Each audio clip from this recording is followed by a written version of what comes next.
Hello बच्चों, good morning. देखिए, हम लोगों ने रासायनिक समीकरण लिखने के कुछ निर्देश या कुछ नियम पढ़े थे।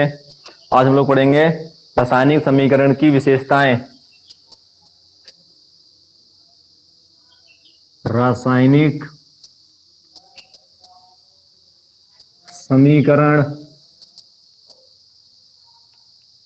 की विशेषताएं। रासायनिक समीकरण की विशेषताएं हेडिंग डाल लीजिए। रासायनिक समीकरण की विशेषताएं।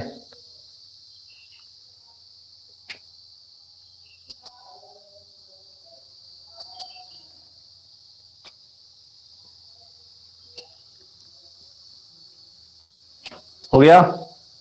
हेडिंग पढ़ गए? चलिए, तो जब कोई रासायनिक क्रिया लिखी होती है तो उस समय क्या क्या जानकारी मिलती है, विशेषताएं मतलब क्या है। देखो, आपने पढ़ा C+O2 इजकल टू CO2। तो इससे में क्या मिल रहा है? इसमें जानकारी मिल रही है कि कार्बन एक परमाणु है केवल अभिकारी में। यहां पर भी कार्बन एक परमाणु है। यहां पर ऑक्सीजन के दो परमाणु है, यहां पर ऑक्सीजन के दो परमाणु हैं। यहां पे कार्बन का परमाणु भार 12। यहां पे एक ऑक्सीजन का होता है 16, दो है 32। यहां पर एक का है 12, दो है तो 32। तो ये सब क्या था हमारा? द्रव्यमान। द्रव्यमान, हमें द्रव्यमान की जानकारी मिल रही कि दोनों अभिकारी पदार्थों उत्पाद का द्रव्यमान कैसा होता है? बराबर होता है। तो पहला पॉइंट लिखिए। पहला पॉइंट लिखिए, अभिकारक और उत्पाद के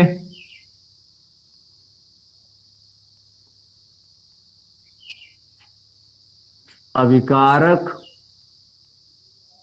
और उत्पाद के अभिकारक और उत्पाद के बारे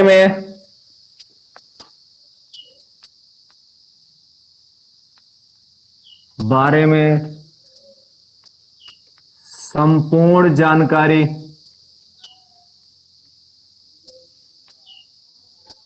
संपूर्ण जानकारी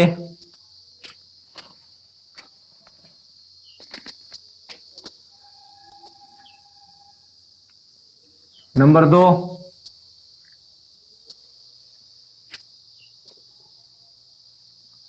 नंबर 2,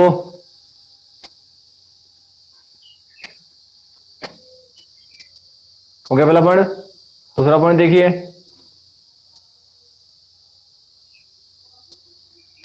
हो गया। चलिए, C+O2 CO2 लिखा। ये किस अवस्था में है? सॉलिड। ये किस अवस्था में है? गैस। ये किस अवस्था में? गैस। और ये सब क्या है? हमारे पदार्थ। तो पदार्थ के ये क्या है? भौतिक अवस्थाएं हैं। तो पदार्थ के भौतिक अवस्था की जानकारी मिलती है हमको कि कौन सा पदार्थ किस अवस्था में होता है। एक केमिकल इक्वेशन जो लिखी होती है, जो रासायनिक क्रियाएं पढ़ते हैं, तो उसके द्वारा समझ में आता है कि कौन सा पदार्थ किस भौतिक अवस्था में पाया जाता है। जैसे कि अभी आपने पानी को देखा, तो पानी कोई छोटा बच्चा नहीं था, किस रूप में है पानी। लेकिन जब हम लोग आगे जाके साइंस को पढ़ते हैं तो उसमें पता चलता है कि जो पानी है हमारा, वो जो H2O है, उसका फार्मूला होता है, वो द्रव अवस्था में होता है। ठीक है ना? तो उसकी अवस्थाओं की जानकारी मिल जाती है। किसकी? अभिकारी और उत्पाद पदार्थ जो होते हैं उनमें जो है पदार्थ जो हमारे हैं अभिकारी उत्पाद में जो पदार्थ जो लेते हैं, जो बनते हैं, उनके जो है अवस्थाओं के बारे में जानकारी मिल जाती है, भौतिक अवस्थाओं के बारे में। देखिए, पदार्थों पदार्थों की भौतिक अवस्था, पदार्थों की भौतिक अवस्था के बारे में के बारे में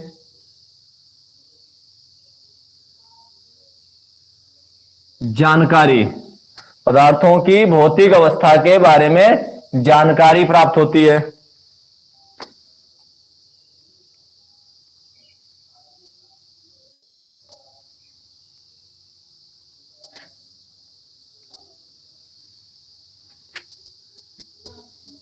थर्ड पॉइंट है,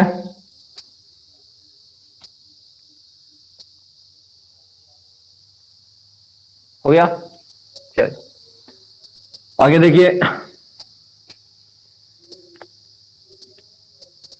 KClO3 जो गरम कर रहे हैं,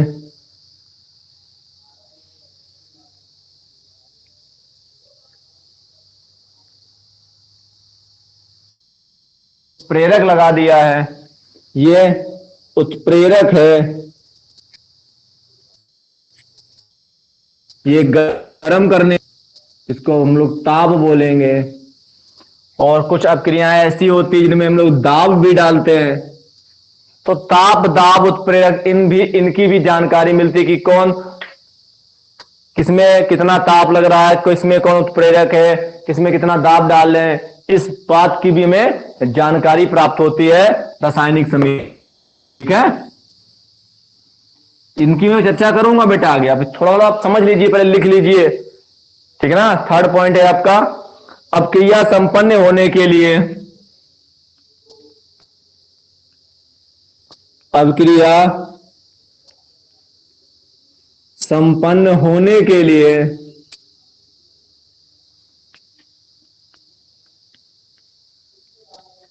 अभिक्रिया संपन्न होने के लिए आवश्यक ताप दाब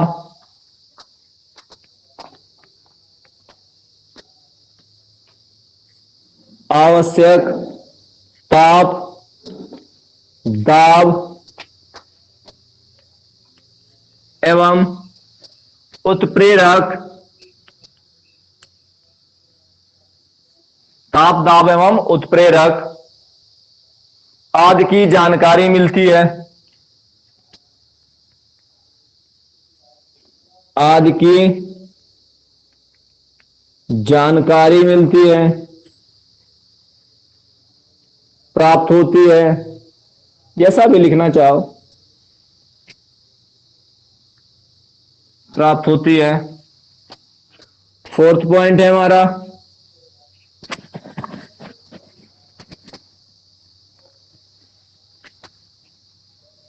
चौथा है रासायनिक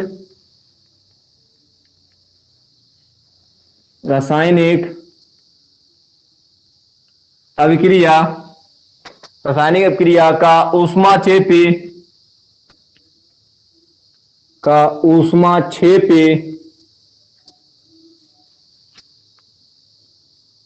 ऊष्माशोषी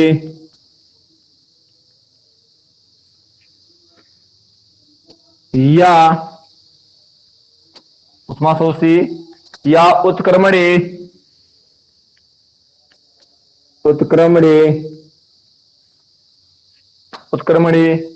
होने का होने की जानकारी प्राप्त होती है,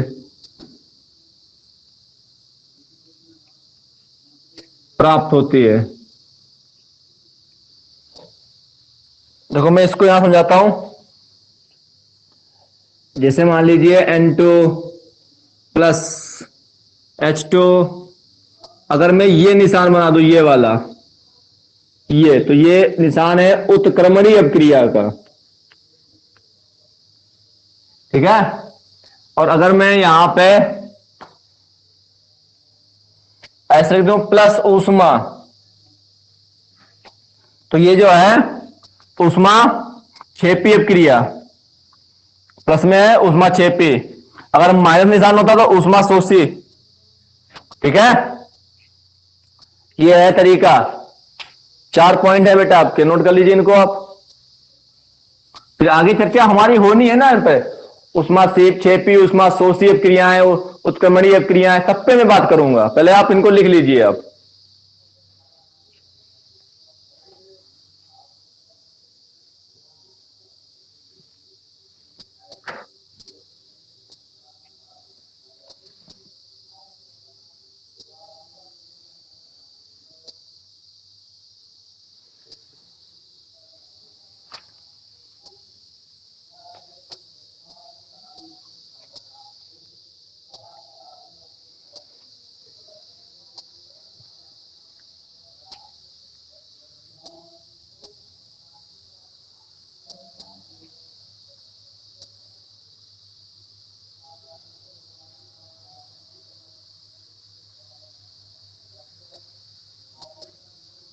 नोट हो गया?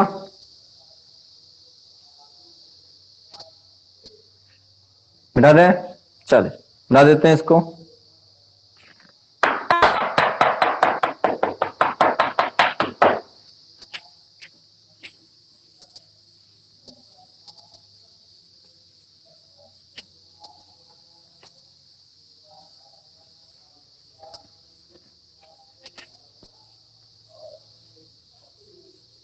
हो गया?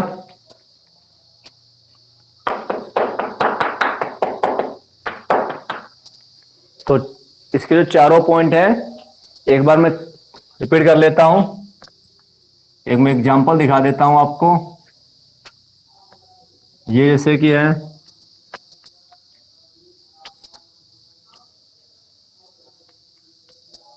चारों पॉइंट को एक बार रिपीट कर लेते हैं हम लोग।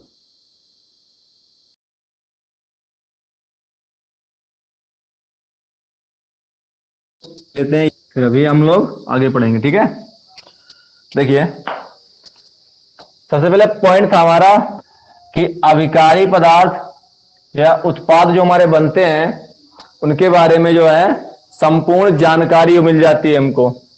अभिकारी पदार्थ और उत्पाद के बारे में संपूर्ण जानकारी।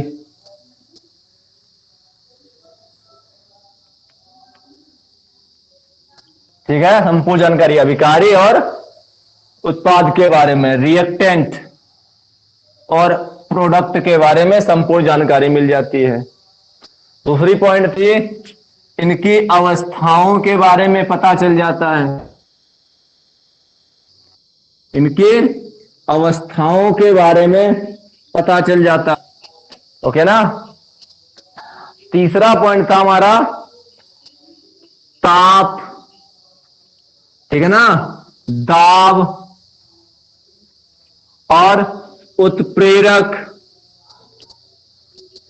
के बारे में जानकारी मिल जाती है हमको। चौथा पॉइंट था हमारा इसमें कि कौन सी क्रिया ऊष्माक्षेपी है, मतलब किसमें ऊष्मा उत्सर्जित हो रही है, किसमें ऊष्मा अवशोषित हो रही है, और उत्क्रमणी का मतलब है कि कौन सी क्रियाएं दोनों दिशाओं में हो रही हैं। पहला पॉइंट, अभिकारी तथा उत्पाद पदार्थों की संपूर्ण जानकारी। दूसरा पॉइंट, उनकी भौतिक अवस्थाओं के बारे में जानकारी। तीसरा पॉइंट है ताप, दाब और उत्प्रेरक के बारे में जानकारी। और चौथा पॉइंट है ऊष्माक्षेपी, ऊष्माशोषी तथा उत्क्रमणी क्रियाओं के बारे में जानकारी। तो ये कुछ पॉइंट जो थे हमारे, इनके बारे में हमें जानकारी प्राप्त हो जाती है। याद हो गया ना? अब अगली जो हेडिंग है हमारी, वो हेडिंग नहीं, क्वेश्चन है जो आपकी बुक में दिए हुए हैं।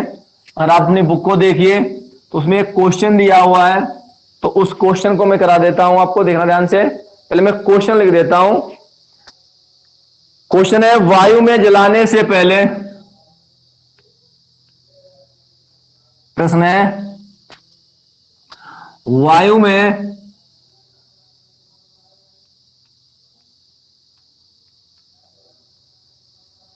में जलाने से पहले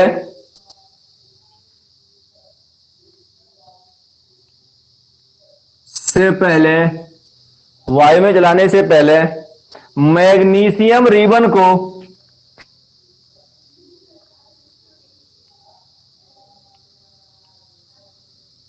मैग्नीशियम रिबन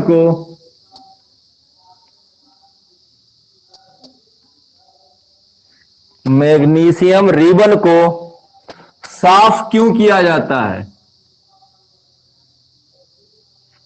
मैग्नीशियम रिबन को साफ क्यों किया जाता है?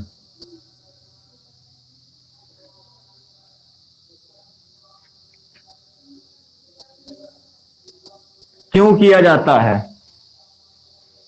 हमारे पास में मैग्नीशियम का रिबन है, मैग्नीशियम धातु है, उसका एक रिबन है, सफेद सफेद होता है, जैसे कि आपकी चांदी होती है वैसे ही होता है।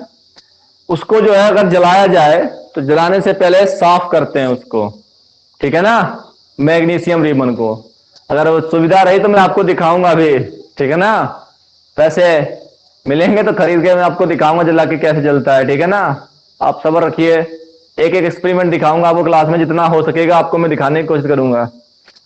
तो मैग्नीशियम रिबन को जब हम लोग जलाते हैं तो जलाने से पहले उसको साफ किया जाता है, रेकमाल होता है उसी से साफ करते हैं। जैसे कि लोहे पे जब जंग लग जाती है तो उसको साफ करते हैं, उसको जो है रेकमाल से साफ करते हैं, तो वैसे ही इसको साफ किया जाता है। रीजन क्या है वो देखिए, रीजन में बोर्ड पर लिख रहा हूं रिएक्शन के माध्यम से, ठीक है ना। मैग्नीशियम का प्रतीक होता है Mg, और आप जानते हैं मैग्नीशियम जो है बहुत ही क्रियाशील धातु है। विद्युत रासायनिक श्रेणी में ये धातु ऊपर है, और ऊपर होने के कारण ये बहुत ही क्रियाशील धातु है। और ये क्रियाशील धातु होने के कारण हमारे वायु में उपस्थित ऑक्सीजन से अपक्रिया कर लेती है और बनाती है MgO, मैग्नीशियम ऑक्साइड। ये संतुलित हो गए, संतुलित कैसे करते हैं ये हम अगले वीडियो में सीखेंगे। तो मैग्नीशियम ऑक्सीजन से अपक्रिया करके क्या बनाता है? मैग्नीशियम ऑक्साइड बनाता है।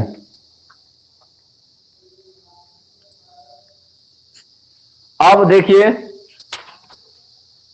ये मैग्नीशियम का रिबन था और ये बहुत ही क्रियाशील धातु है, तो ये क्या करेगा, हमारी वायुमंडल में उपस्थित ऑक्सीजन से क्रिया कर लेगा, जिसके कारण इसके ऊपर जो है मैग्नीशियम ऑक्साइड की जो है परत बन जाएगी, समझ गए, परत बन जाएगी। तो ये मैग्नीशियम जो है मैग्नीशियम ऑक्साइड से की परत के द्वारा ढक जाएगा। देखिए ये मैग्नीशियम था, रखा हमने, जैसे ये वायु के संपर्क में आया तो उसने वायु से क्रिया की और मैग्नीशियम ऑक्साइड बनाया और इसके ऊपर परत चढ़ गई। तो ये अब छुप गया कि नहीं छुप गया? अगर इसको जलाना है तो ये जो मैग्नीशियम ऑक्साइड की परत लगी है इसको हटाना पड़ेगा, तब जाके ये जलेगा। तो मैग्नीशियम ऑक्साइड की परत को हटाने के लिए मैग्नीशियम के रिबन को रेकमाल से साफ किया जाता है। क्यों? क्योंकि उसके ऊपर मैग्नीशियम ऑक्साइड की परत चढ़ जाती है। Clear point? क्लियर ना? चलिए लिखिए, लिखिए इसके नीचे लिखिए, हिंदी में बोल रहा हूं, लिखिए, देखिए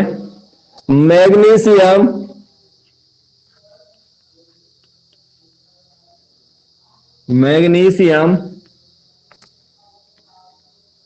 रिबन पर आर्द्र वायु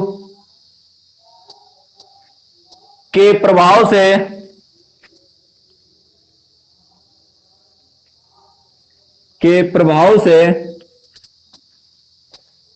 मैग्नीशियम रिबन पर आर्द्र वायु के प्रभाव से magnesium oxide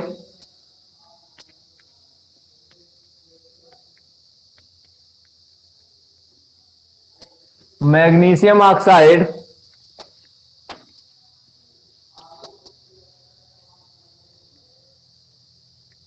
magnesium oxide magnesium oxide की सफेद रंग की परत जमा हो जाती है। जमा हो जाती है, एकत्र हो जाती है, चढ़ जाती है, जो भी आप लिखना चाहो, ठीक है ना, जमा हो जाती है। या पर्थ, या पर्थ मैग्नीशियम, या पर्थ मैग्नीशियम रिबन, रिबन के जलने में बाधक होती है।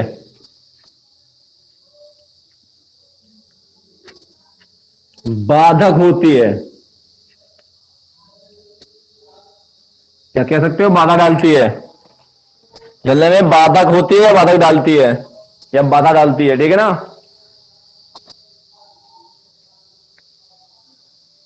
होती है। इसे हटाने के लिए, इसे हटाने के लिए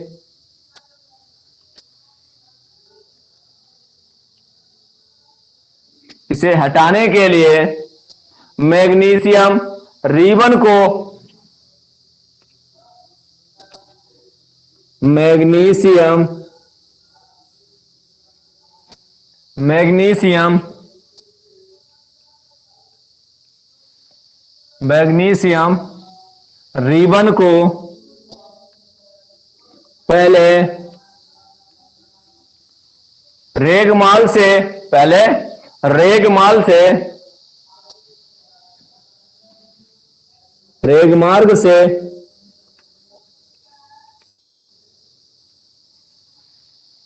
रेगमार्ग से साफ करते हैं, से साफ करते हैं। नोट कर लीजिए,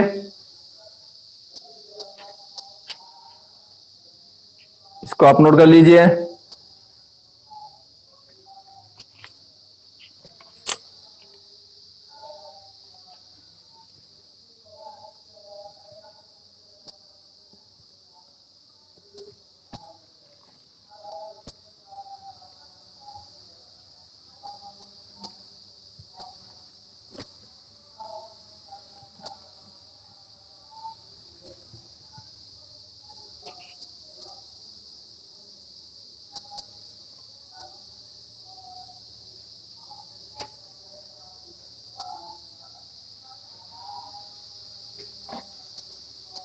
हो गया,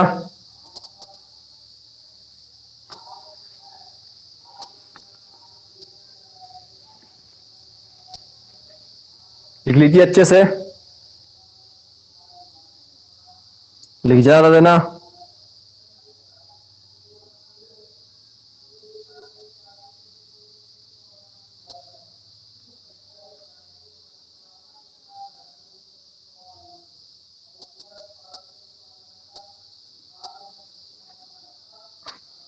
हो गया,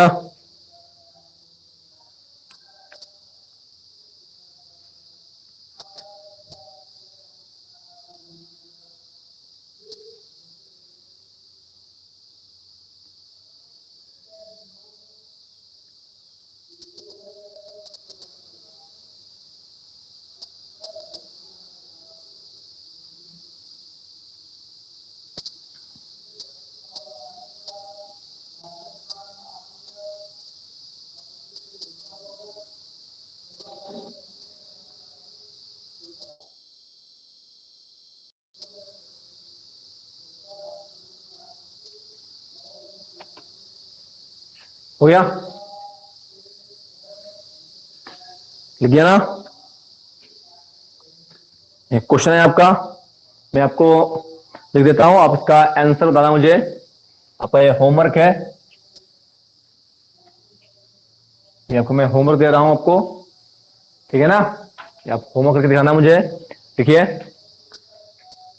संतुलित रासायनिक समीकरण, संतुलित रासायनिक समीकरण क्या है? संतुलित रासायनिक समीकरण क्या है? रासायनिक समीकरण को रासायनिक समीकरण को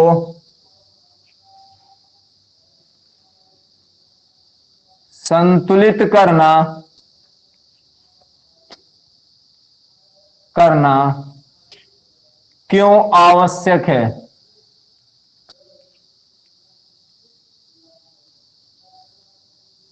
क्यों आवश्यक है? ठीक है, क्यों आवश्यक है?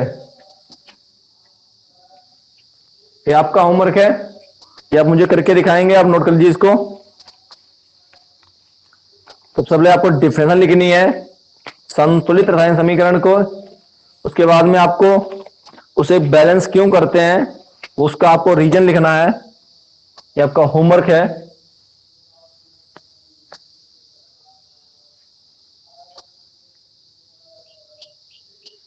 धन्यवाद।